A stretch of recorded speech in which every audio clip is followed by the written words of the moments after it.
जीवन को महान बनाने वाली प्रेरणादायक कहानियां, निस्वार्थ भाव से जगत कल्याण की सेवा में समर्पित महान व्यक्तियों के अनुभव। प्रजापिता पिताश्री ब्रह्मा एवं मातेश्वरी जगदम्बा सरस्वती के संग के रंग, ईश्वरीय यज्ञ इतिहास की झलकियां तथा परमात्म शक्ति अनुभूति से अपना जीवन श्रेष्ठ बनाने के लिए देखिए कार्यक्रम प्रेरणा। दीपक देता है रोशनी फैलाने की प्रेरणा, फलदायी वृक्ष देता है देने की प्रेरणा, मधुबन देता है महकते रहने की प्रेरणा, महान व्यक्ति देते हैं जीवन जीने की प्रेरणा। आओ प्रेरणा से दें हम सभी को प्रेरणा।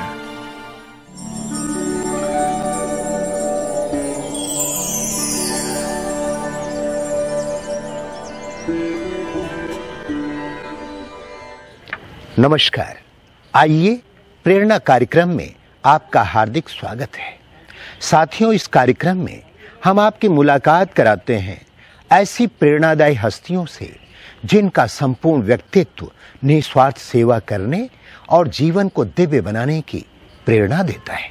ये वो महान आत्माएं हैं जो आध्यात्म के पथ को अपनाकर ईश्वरीय प्रेम का रसपान करते हुए जन जन को ईश्वर के सानिध्य का अनुभव करा रही हैं। हमें आशा ही नहीं, पूर्ण विश्वास है कि आप भी इन दिव्य विभूतियों के अनुभवों से प्रेरणा प्राप्त कर अपना जीवन श्रेष्ठ और सफल बनाएंगे।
भारत की राजधानी दिल्ली रजौरी गार्डन स्थित ब्रह्मा कुमारीज ईश्वरीय विश्वविद्यालय की मुख्य संचालिका के रूप में आदरणीय शक्ति दीदी जी निमित्त है।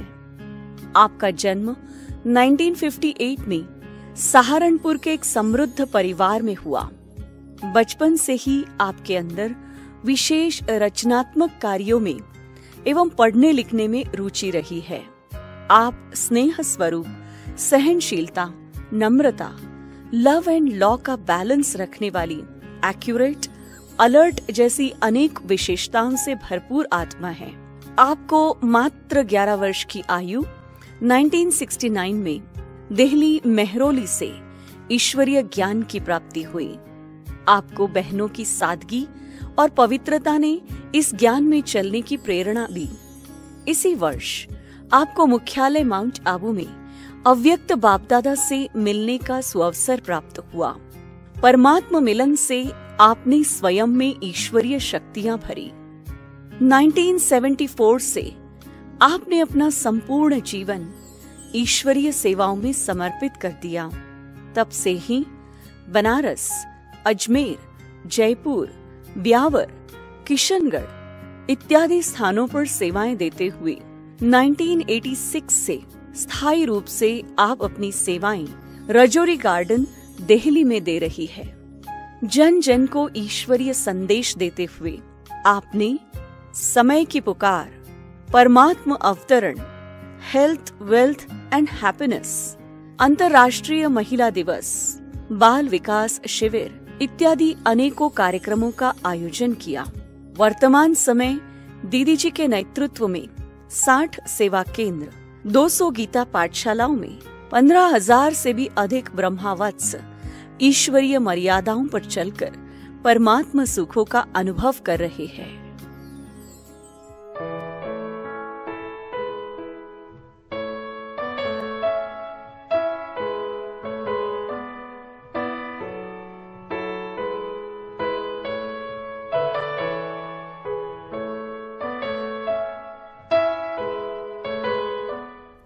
मैं 58 एक सहारनपुर में राणा परिवार में, जो बहुत ही रुतबे वाला, वहाँ पर पैदा हुई और वहाँ पर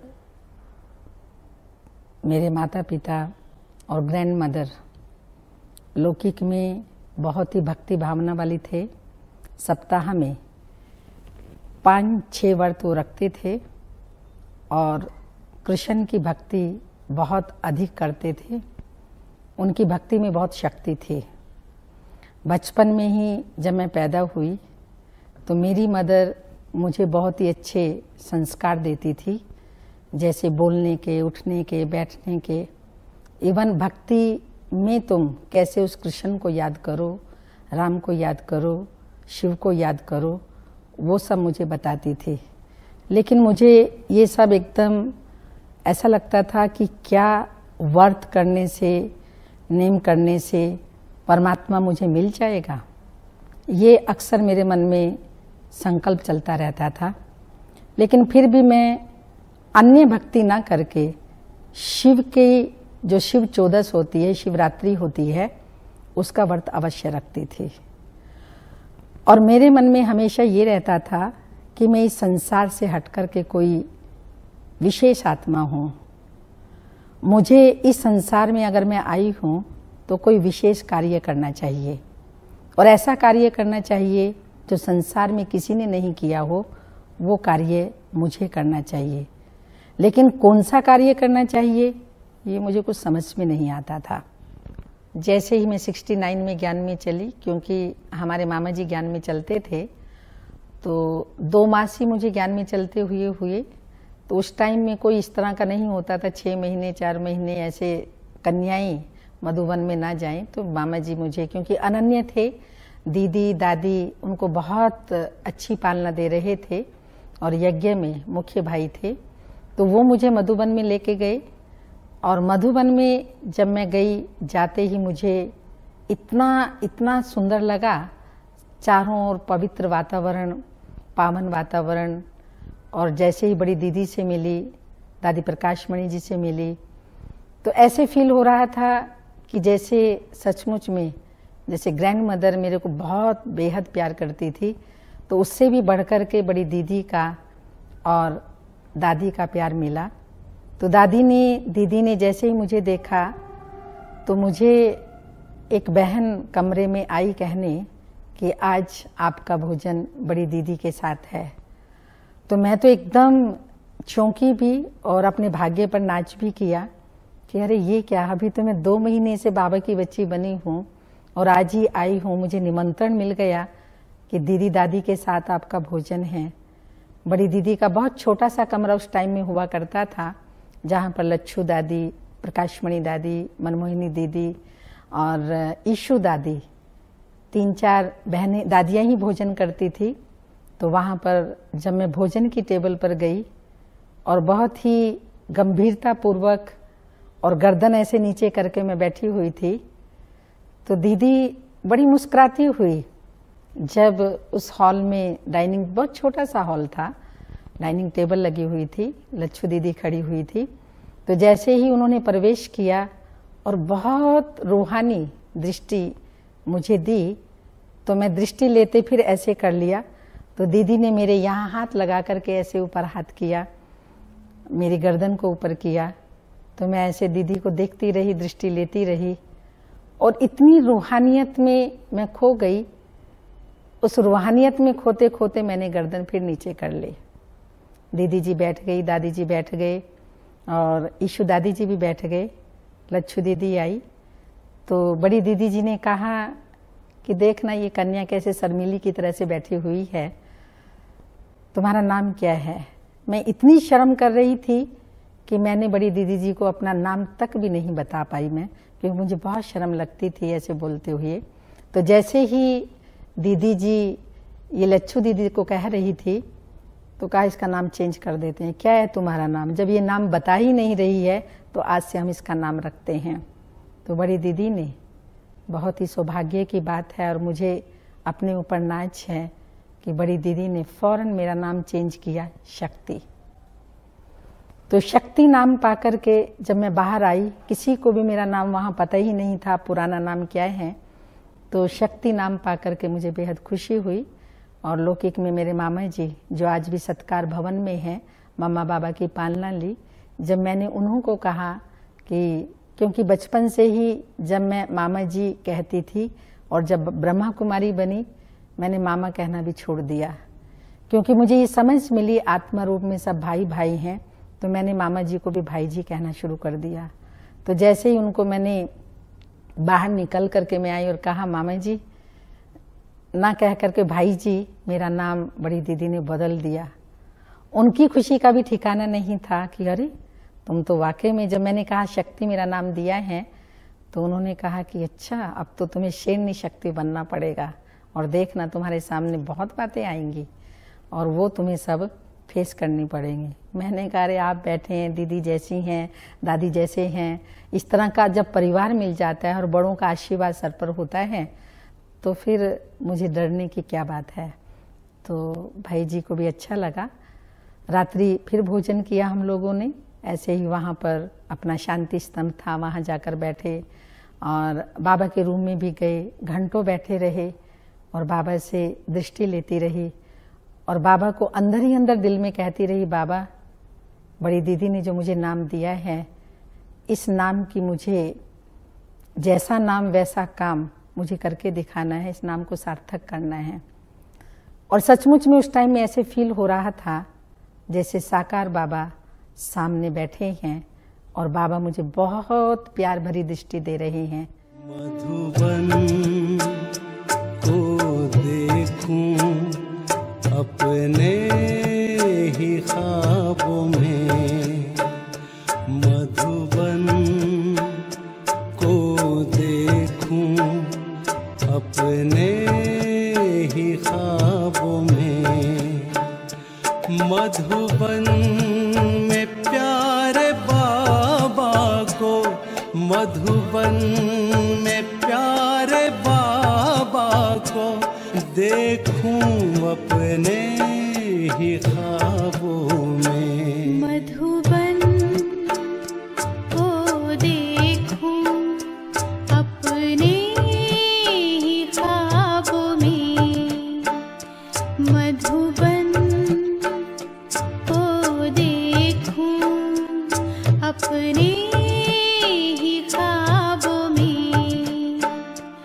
मधुबन में प्यारे बाबा को, मधुबन में प्यारे बाबा को देखूं अपने ही ख्वाबों। सुबह क्लास किया, क्लास व्लास करने के बाद मालूम पड़ा बाप दादा आने वाले हैं, बाप दादा आने वाले हैं। और आज क्योंकि 3 जने हम, मैं थी, मेरे मामा जी थे जिसको मैं भाई जी कहती हूँ और एक मेरी फ्रेंड थी रानी करके, तो कहा आज आप लोगों को बाबा से मिलना है। तब तो मेरी खुशी का ठिकाना नहीं था कि जो मैं खोज रही थी और अंदर ही अंदर सोचती थी, किसी को कहती नहीं थी कि मुझे कोई ऐसी एक शक्ति मिले या कोई ऐसा व्यक्ति मिले, ये मैं सोचा करती थी कि जो मेरे जीवन को कुछ बना दे। परंतु जब ये सुना कि बाबा आएंगे और वो भी शिव बाबा और ब्रह्मा बाबा, तो मेरी खुशी का ठिकाना नहीं था। मैंने कहा मैं क्या चाह रही थी, लेकिन परमात्मा स्वयं पिता बनकर के जो आया है, आज वो आएगा, वो मुझसे मिलेगा। तो ये बहुत सी बातें मेरे मन में चल रही थी। मैं फिर शाम हुई, लगभग 5 बजे होंगे, बाबा के कमरे में जाकर के बैठे। उस टाइम में अव्यक्त बाप दादा से जो भी पार्टी आती थी, और वो भी अकेली पार्टी स्पेशल, जो हम 3 जने थे बाबा के रूम में बैठे, तो बड़ी दादी जी, मनमोहिनी दीदी जी और संतरी दादी जी हमारी हुआ करती थी, वो संतरी दादी जी और बाबा का रथ, हम 6 जने बाबा के सामने बैठे। पहले बाबा बहुत प्यार से इतनी पावरफुल दृष्टि मुझे देते रहे, और उस दृष्टि लेते लेते लेते मैं ऐसे खो गई। मुझे नहीं मालूम मैं यहाँ बैठी हूँ, शरीर का भान एकदम भूल गया, और सामने बस मैं और मेरा बाबा। बाबा की प्रवेशता होने से पहले दादी गुलजार जी थे, लेकिन वो भी मुझे तो बाबा ही लग रहे थे। दादी जी को इतना मैं नहीं जानती थी, इतना नहीं पहचानती थी, लेकिन उस टाइम में मैंने जाना कि ये बाबा का रथ है। और गुलजार दादी जी को देखते ही तो मैं ऐसे भाव विभोर हो गई कि उनको देखते ही पता नहीं क्यों प्यार के आंसू मेरी आंखों में आ गए। मैंने वो पहुँचे और फिर मैंने कहा नहीं, मेरा बाबा आ रहा है, मुझे ये आंसू भी नहीं बहाने। तो बाबा जब जैसे ही आए, मेरा हाथ बाबा के हाथ में था, और बाबा ने जो मुझे वरदान दिया आज भी मुझे वो याद है, और हमेशा जब भी मैं सेवा पर जाती हूँ मुझे वो वरदान याद रहते हैं कि ये उड़ता पंछी है, बच्ची हाई जंप लगाने वाली है, ये बच्ची बाबा का नाम बाला करने वाली है। मुझे नहीं पता था हाई जंप क्या होता है और क्या बाला नाम बच्ची कर सकती है, लड़का बाला नाम करता है ये मुझे मालूम था कि लड़का जो होता है वही माँ बाप का नाम बाला करता है, और मैं कन्या हूँ, मैं बाबा का नाम क्या बाला करूँगी। मगर वो वरदान मेरे लिए ऐसे सार्थक हो गए। वहाँ पर उस टाइम में जो हम 8-10 दिन बाबा के घर में रहे, बड़ी दीदी की पालना, बड़ी दादी की पालना, घंटों मिला करते थे, घंटों क्लासेस कराया करते थे, जो मुझे कभी भूलती नहीं। और जो हमारा शांति स्तंभ है, चारों तरफ भाई बहन उसमें बैठ जाया करते थे। बड़ी दीदी और दादी विदाई देते थे, बादाम, मिश्री और इलायची, एक एक भाई बहन को दीदी सब बैठते थे, जाते थे, सबको मुंह में वो बादाम, मिश्री और इलायची डालते थे। गीत बजता था, भगवान तेरे घर का श्रृंगार जा रहा है। और आप इस बात पर शायद विश्वास करो या नहीं, जब वहाँ से लौटते थे, शायद बच्ची अपने घर से सब विदा होती है, उसको भी खुशी होती होगी मैं ससुराल जा रही हूँ, पर हमको इतना अंदर में फील होता था कि मैं अपने बाप का घर छोड़ करके कलयुगी दुनिया में जा रही हूँ। जरा भी मन नहीं करता था वापिस आने के लिए, लेकिन आना पड़ता था। कितनी ही सदियां बीते, ये जग कितना ही बदले, बाबा तेरी यादों के दीप हमेशा रहेंगे जले। कितनी ही सदियां बीते, ये जग कितना ही बदले, बाबा तेरी यादों के दीप हमेशा रहेंगे जले। तो ऐसे वापिस आते थे। मैं वापिस आई, जब बाप दादा से मिलके, दादियों से मिल करके, कितना समय तक वो यादें सताती रही और अपना अनुभव एक एक कन्या को सुनाती थी कि देखना, ऐसा संकल्प करना और आप कभी बड़ी दीदी नाम चेंज करेंगी, आपका नाम बदलेंगी। मतलब जो मेरे दिल में वो उद्गार थे, वो पालना ली हुई थी, मैं जगह जगह बताती थी, सबको बहुत अच्छा लगता था। ऐसे धीरे धीरे मधुबन फिर भी आना जाना रहता था, आती जाती रहती थी। तो चलते चलते लगभग मुझे 3 वर्ष हो गए ज्ञान में चलते हुए। तो वो टाइम आया जो मैंने एक लेटर लिखा फादर को, किसी से प्रकार से मैं ब्रह्मा कुमारी बनी हूँ और मुझे इस जीवन में पवित्रता बहुत अच्छी लगती है और मैं पवित्र बनना चाहती हूँ। जैसे श्री कृष्ण को पाकर के मीरा सच्ची मीरा बनी, मैं उससे भी अच्छी मीरा बनना चाहती हूँ।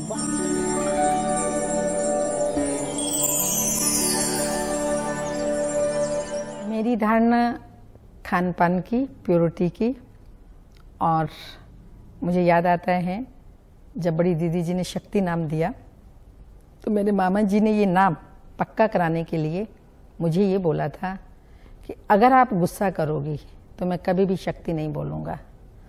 तो मैंने दृढ़ता लाई थी कि मुझे जीवन में गुस्सा नहीं करना।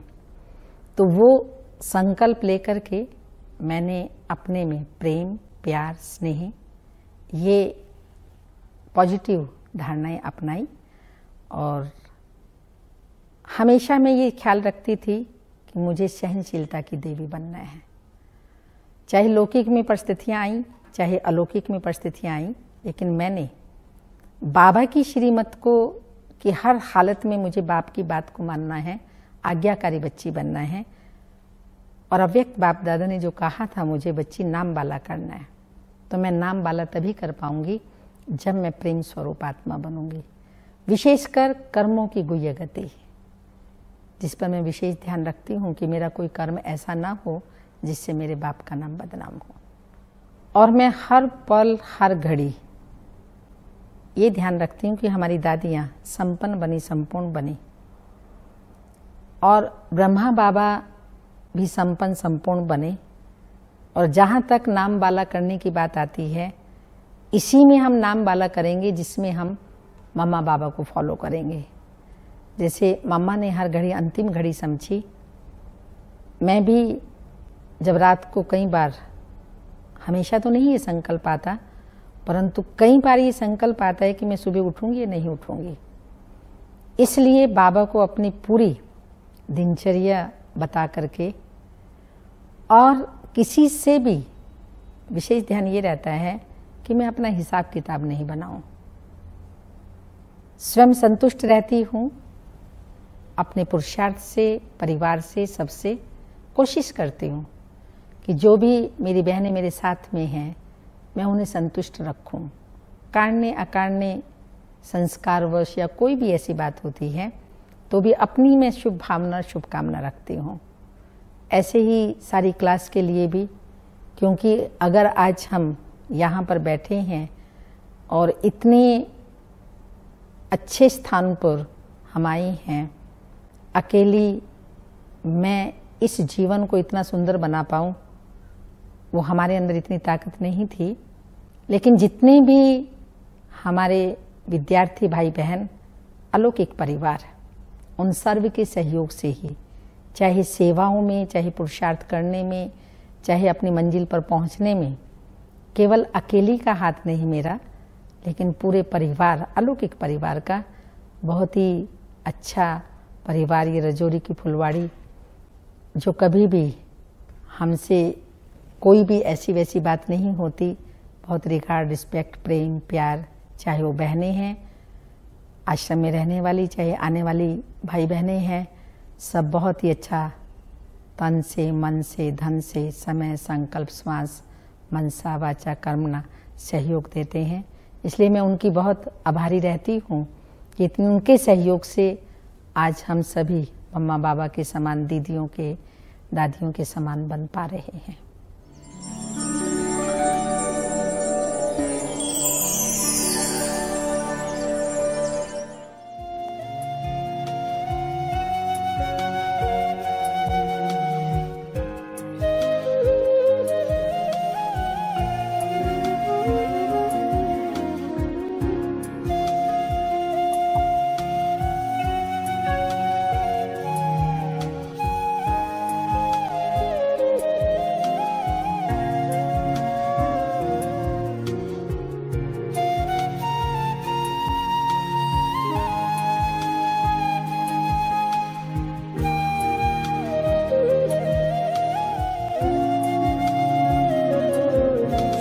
जब तक हमारा अपना योग नहीं है तो हम फिर दूसरों को कैसे कह सकते हैं। तो दीदी पहले खुद वो कार्य करके तब दूसरों को सुनाते हैं। केवल ये नहीं कि सुनाना ही है, मैं टीचर हूँ और जो बाबा ने कह दिया वो सुना दिया, लेकिन पहले उसको अपने अंदर धारण करके फिर दूसरों को सुनाते हैं। वो हमेशा कुछ न कुछ नई सेवा में रुचि रखती थी, चाहे सेवा स्थान का डेकोरेशन हो, सेवा की कोई नई प्रोजेक्ट हो, या विद्यार्थियों को टैकल करने के लिए सेवा का कोई विशेष साधन हो, हर बात में वो इनोवेशन, नई नई खोज करने की उनकी रुचि मैंने देखी। एक दूसरे के साथ एक दूसरे की कमी कमजोरियों को ना देखते हुए खुद भी आगे बढ़े और दूसरों को भी बढ़ाएं। तो दीदी के अंदर एक खास गुण है कि वो दूसरों को हमेशा आगे बढ़ाती है।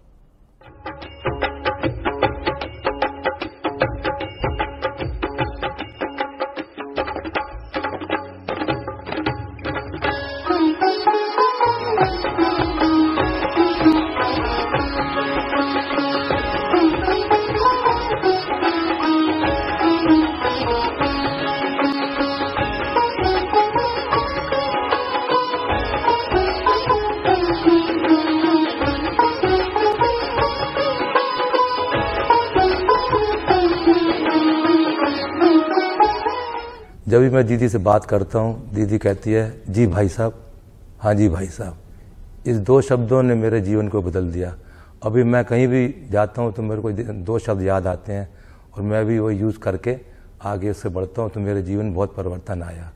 हम तो काहिल नाते खुदा के, हम तो काहिल नाते खुदा के, आपको देखा तो खुदा याद आया। जैसे एक माँ अपने बच्चों की, किसी की भी हर बात को संभाल लेती है, ऐसे हमने देखा कि वो सबकी बातों को संभालती है और उनमें सहन शक्ति भी बहुत ज़बरदस्त है। पहले हमें ये चीज़ें नहीं थी, लेकिन हमने दीदी को देखते देखते ये चीज़ें सीखी कि चाहे बड़ों से कहीं से भी कोई भी प्रकार की परिस्थितियाँ आती, कोई भी बातें आती हैं, दीदी सब कुछ सहन कर लेती हैं और संभाल लेती हैं और जरा भी संबंधों में फ़र्क नहीं आने देती हैं। दीदी यज्ञ रक्षक हैं, वो सारी वस्तुओं को संभाल के रखती हैं और समय आने पे उसको सही जगह इस्तेमाल करती हैं। दीदी बहुत ही एक्टिव हैं और हर सेवाएं में आगे रहती हैं।